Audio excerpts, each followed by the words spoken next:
Hər birinizi salamlayıram. Deməli, bugünkü mövzumuz Xürrəmlər Hərəkatı, Babək mövzusudur. Gəlin əvvəla biz tanış olaq ki, Azərbaycanda ərəb əsarətinə qarşı çıxışların səbəbi nələr idi? Yəni, əhali niyə ərəblərə qarşı üsyana qalxırdı? Yəni, belə deyək, ərəbləri istəməmələrinin səbəbi nələr idi? Deməli, biz deyirik ki, 3 xəlifə dövrü var, eləmi? Rəşidi xəlifələr, Əməvilər və Abbasilər.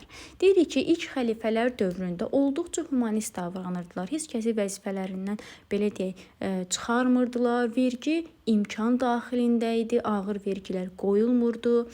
Yəni olduqca mülayim, belə deyək, siyasət yürüdürdülər. Sonra gəlir Əməvilər. Əməvilərdə artıq biraz belə deyək, vergilər artırılır. Əhalinin siyahıya alınmasından danışırıq, köçürülmələrdən danışırıq. Artıq əhalinin belə deyək, üsyan qaldırması üçün səbəblər sıralanır. Əhalinin üsyan qaldırmasını belə deyək, son nöqtə Abbasilərin ağır siyasəti olur. Nədir bu ağır siyasətlər? Torpağın əkilib əkilməməsindən asılı olmadan vergilərin verilməsi, vergilərin artırılması, dəfələrlə artırılması, o vergini verə bilməyən əhalinin qula çevrilməsi, bu və bunun kimi səbəblər əhalidə qıcıq yaradırdı. Daha sonra məmurların özbaşınalığı, əhalinin belə deyək, imtiyazların azaldılması, ərəblərə imtiyazların verilməsi, bütün vəzifələri ərəblərin tutması, yəni bunlar əhalinin belə deyək, üsyan qaldırması üçün olduqca keçərli səbəblər idi. Belə ki, yadımıza salırıq, Ərəb xilafətinin özündə danışmışdıq biz bunu. Əbu Müslümün üsyanından danışmışdıq, yadınızdadırsa, və bu Əməvilərin gətirdiyi süqutuna çıxardı. Mərkəzi Asiyada Əbu Müslüm üsyan qaldırmışdı. Gəlin baxaq, Azərbaycanda kim üsyan qaldırır Əməvilərə qarşı? Deməli, Əməvilərə qarşı Qəssab Müsafirin, Beyləqanlı Qəssab Müsafirin üsyanından danışırıq. 748-752-cilər əhatə edirdi və bu üsyan yadımızda qalsın, Əməvilərə qarşı başlayıb, Abbasilərdə sonlanıb. Niyə? Çünki Əməvilər 750-də süqut edir axı. 2 il əvvəl, deməli 748-də başlamışdı, 2 il sonra bitir. Yəni həm Əməvi dövrünə düşür, həm Abbasi dövrünə düşür.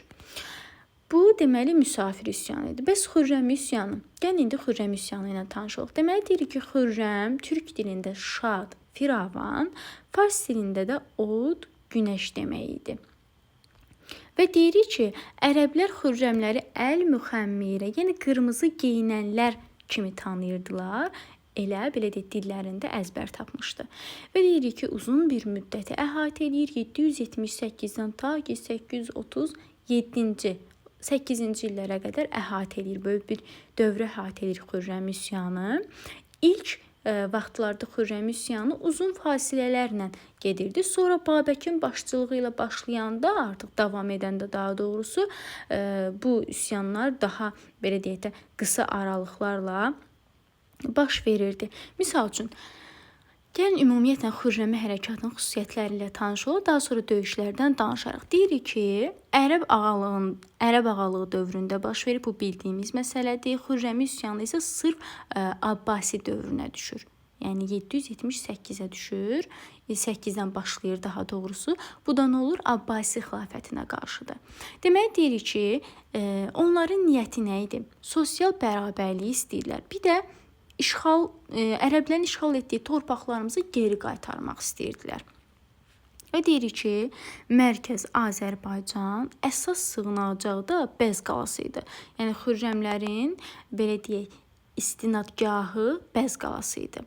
Və onlar deyirik ki, bu cümləyə diqqət edirik, Məzdəki hərəkatının ideya davamçıları idi Xürrəmlər. Bura bir də plus yazın, taypinləri yazın. Testdə oxşarlıq kimi qarşımıza çıxa bilər. Daha sonra davam edirik, deyirik ki, Məzdəkilər kimi onların da niyyəti nə idi? Nemətlərin insanlar arasında bərabər bölüşdürülməsi. Amma onlardan fərqli cəhətləri də var idi. Nə idi bu fərqli cəhət? Fərqli cəhət o idi ki, Azərbaycanı yadelli əsarətindən azad etməyə çalışırdılar. Bu da bir fərqli cəhət. Oxşar cəhətlə tanış olduq, fərqli cəhətlə də tanış olduq. Və qeyd edirik ki, əvvəla kəndlərdən ibarət idi ordunun tərkib hissəsi. Sonradan şəhər yoxsulları, sənətkarlar və feodalların bir qismi də artıq bu hərəkata qoşulmağa başlamışdılar.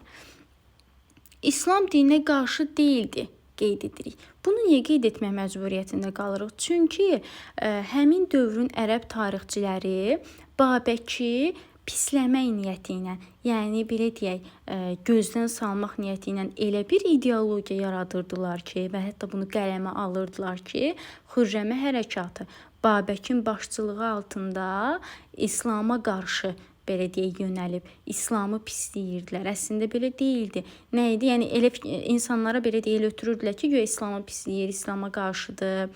Amma əslində nə idi? Ərəb əsarətinə qarşı idi, işğalçılığa qarşı idi. Yəni Babəkin ideologiyası bu idi. İslamla heç bir problemi yox idi, amma həmin dövr tarixçiləri belə qələm alırdılar. Daha sonra və deyirik ki, İslamı dəyərlərlə yanaşı Zərdüştlüyün elementlərində biz görürük. Xürrəmlər hərəkatında nə demişik? Od, günəş, elə mənasından görmək olur, elə deyil. Zərdüştlük nədir? Odla bağlıdır, atəşpərəstliklə. Və deməli, İslam, Zərdüştlük və Məzdəki ideologiyasını biz Xürrəmə hərəkatında görürük. Davam edirik. Gəlin biz ilk çıxışları ilə tanış olaq. Nə zamandır? 778-də ilk çıxışı, növbəti çıxış 30 il sonra 808-ci çıxışlarını görürük və bunlara kim başçılıq eləyir? Cavidan Əbu İmran başçılıq eləyirdi.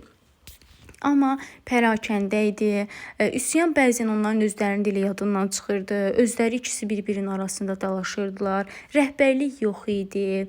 Yəni belə deyək, bir ideologiya, bir məqsəd yox idi. Yəni təməl möhkəm qoyulmamışdı. Ona görə nə olurdu? Məğlub olurdu və uşaqlar qeyd edirik ki, elə sırf bunlara görə də Ərəb xilafəti Xürrəmə hərəkatını ciddiyə almırdı.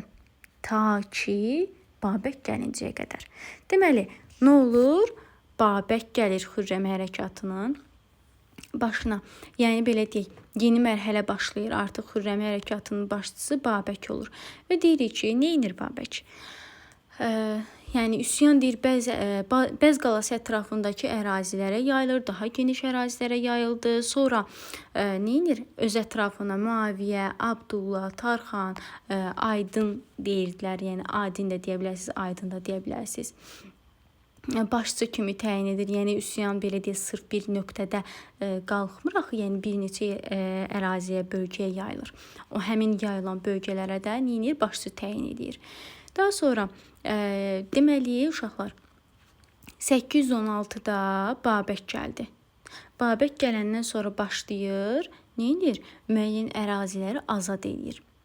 Və əvvəla üzr istəyirəm. 819-da ilk nizami ordunu göndərir xəlifə Əl-Məmnun. Hansı ki 816-da Babəkin gəlməsindən sonra, strategiya qurmasından sonra qorxur, narahatçılıq keçirir və artıq Xürrəmə hərəkatını ciddiyə alır. Neyinir? Ordu göndərir. Nə olur ilk ordusu? Məğlub edilir. Yəni Xürrəmlər qalib gəlir. Və Xürrəmi dayanmır, daha doğrusu Babək dayanmır. Sünik, Bərdə, Beyləqan, Arsaq bu kimi vilayətləri azad edir. Növbəti döyüş olur 10 il sonra. 829 1-ci Həşdad sər döyüşü. Və baxın bu önəmlidir. Çünki deyilir testlərdə yazılır ki, ərəblərin məqsədi hansı döyüşdə? Ərəblərin məqsədi Bəz qalasını ələ keçirmək idi. Bu döyüşdə deyirik 1-ci Həşdad sər 829. Bir də elə 837 Bəz döyüşündə deyirik. Ola bilər 829-dan 837-nin oxşarlığını istəyər. Onda da biz Bəz qalasının ələ keçirilməsini götürə bilərik. Nə olur? Daha doğrusu Həşdad sər döyüşündə, 1-ci Həşdad sər döyüşündə hər ikisində də əslində ərəblər məğlub olur. Amma biz hal-hazırda 1-ci Həşdad sər danışırıq. Ərəblər məğlub oldu. Xürrəmlər qalib gəldi. Sonra növbəti döyüş 1-ci Həmədan döyüşü. 1-ci Həmədan döyüşündə biz Həmədanı azad edirik. Yəni Həmədan döyüşündə Xürrəmlər qalib gəlir.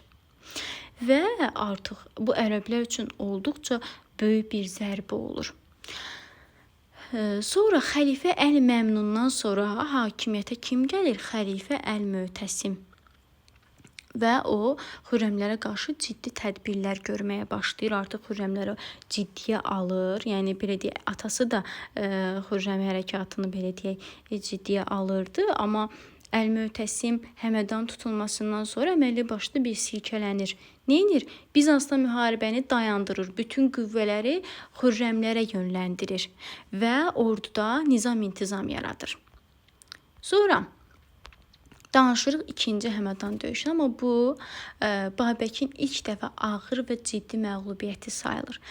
Qazandığımız Həmədanı, 830-da qazandığımız Həmədanı 833-də itiririk 2-ci Həmədan döyüşündə və deyirik ki, Həmədan qalibiyyətindən sonra ərəblər hansı tədbirləri görür? Deyirik, bütün maddiyyatını, hərbi texnikasını yönləndirir Hürrəmlərə qarşı və komandanını dəyişir. Kimi qoyur komandan?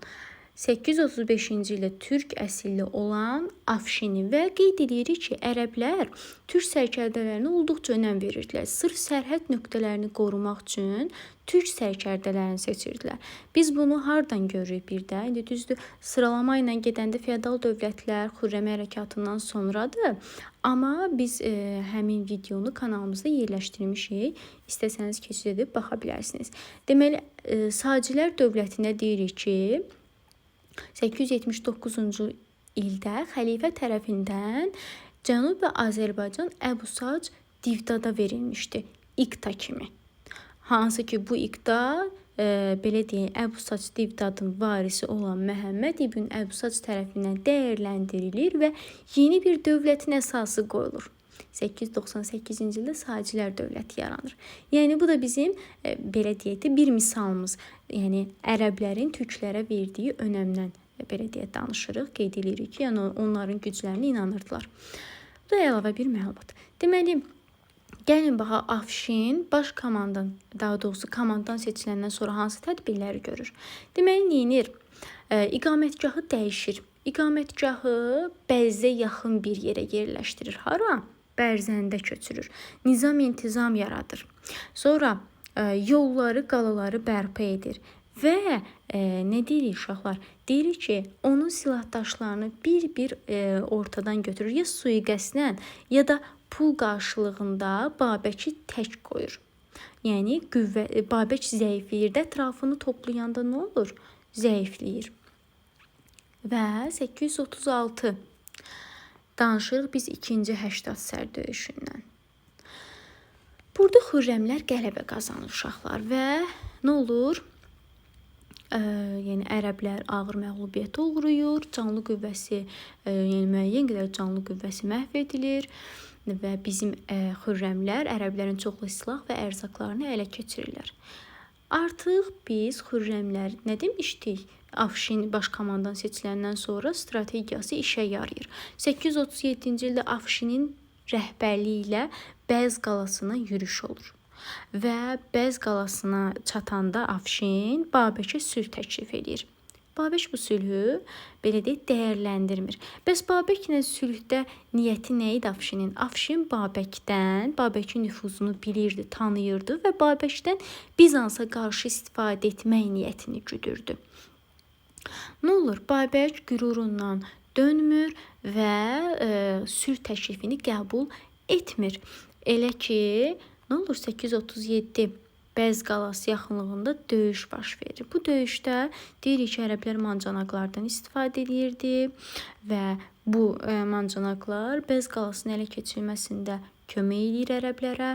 Deyirik ki, Nizam-ı Mülkün məlumatına görə Bəz qalasının alınması zamanı 80 mindən çox Xürrəmi məhv edilir. Xürrəmi öldürülür. Yəni bu nə deməkdir artıq? Biz deməli Bəz döyüşünü Afşinin qələbəsi ilə sonlandırırıq.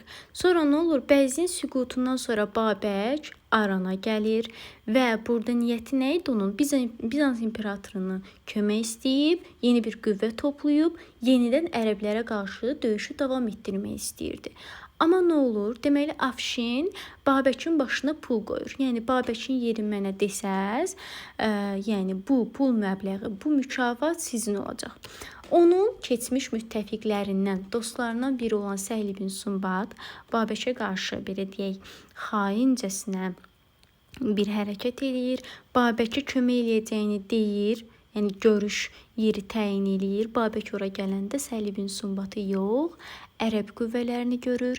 Ərəb qüvvələri tərəfindən Babək ələ keçirilir və Samirə şəhərinə aparılır. Burada da qeyd olunub. Daha sonra nə danışırıq? Afşinin Babəkə, deməli Babəkin son arzusunun Bəz qalası ilə vidalaşmağından danışırıq və 838-ci ildə xəlifə Möhtəsimin əmri ilə Babəkin edam edilməsinə danışırıq. Beləliklə artıq Xürrəm üsyanı süqut edir. Daha sonra yəni belə deyək, biz burada Xürrəm hərəkatının əhəmiyyətindən danışırıq, məğlub olma səbəblərindən danışırıq. Demək, Xürrəm hərəkatının əhəmiyyəti nə oldu? Deyir ki, xilafət düzdür, süqut etmədi, amma sarsıldı, xilafətə böyük bir zərər verildi və deyir ki, əvvəlki qüvvəsini bərpa edə bilmədi.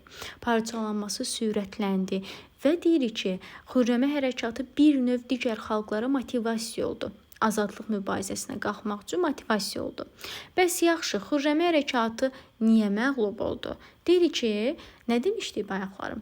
Elə az öncə Səlibin Sumbatın xəyanətindən danışdıq. Afşin komandan seçilən kimi Babəkin ətrafını bir-bir yığmasından danışdıq. Bəzilərinin sui-qəsd, bəzilərinin pul qarşılığında Babəkin ətrafından götürülməsindən danışdıq və nə deyirik? Elə xəlifənin, ərəblərin Xürrəmlərə qarşı ən güclü sərkərdələri cəlb etməsi də onların məğlub olma səbəblərindən biri idi. Sonra burada bir cədvəl qeyd olunub. Bunlar keçmiş, daha əvvəl danışdığımız dərslərdəndir. Bu isə bugün danışdığımız dərsdir. Yəni bu qrafika baxaq. Deməli 819-dan danışmışıq, amma bu Xürrəmə hərəkatı, bunu da qeyd etmək lazımdır. Bura 778, 808, yaxşımı? Bunlar da ağlımızda olsun. Sonra 819 döyüşün adı yoxdur, düzdür. Deməli əsas məsələlərdən biri, baxın, uşaqlar qarışdırır. Yəni yerlərini. Birinci olur 829-da Həştad sər döyüşü. Xürrəmi qalib gəlir. Sonra ard-arda 2 dənə Həmədan olur. Deməli, birinci Həmədanda biz qalib gəlirik, Həmədanı azad edirik, uşaqlar. İkincidə də yenə ardıca Həmədan gəlir və azad etdiyimiz Həmədanı itiririk. Yaxşımı? Bura minus qoyaq ki, biz uduzduq. Sonra ikinci Həştad sər döyüşü olur, 836. Burada da biz qalib gəlirik. Bəz döyüşündə isə nə dedik? Biz məğlub oluruq 837-ci ildə. Dərsimiz bu qədər. Ümidvaram ki, faydalı oldu. Növbəti videolarda görüşərik.